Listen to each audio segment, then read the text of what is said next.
விரைவில் நல்லதே நடக்கும்.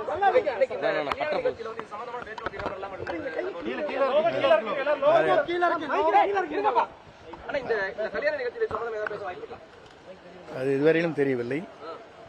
நல்லதே நடக்கும்.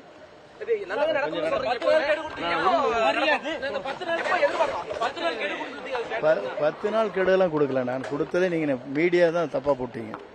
10 நாட்களுக்கு பேச்சுவார்த்தை தொடர வேண்டும். 1 மாதமோ 1.5 மாதமோ எடுத்துக்கொள்ளலாம் அப்படின்னு சொல்லியிருக்கேன். அது தெளிவா நீங்க பாருங்க.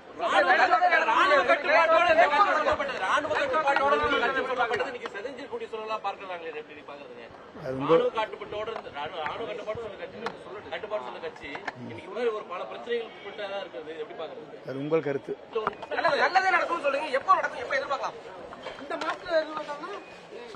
பொறுத்திருந்து பாருங்க. பிளே ஸ்டோர் மற்றும் ஆப் ஸ்டோரில் இருந்து பாலிமர் செயலியை QR கோடு மூலம் பதிவிறக்கம் செய்யுங்கள். செய்திகளை உடனுக்குடன் பெறுங்கள்.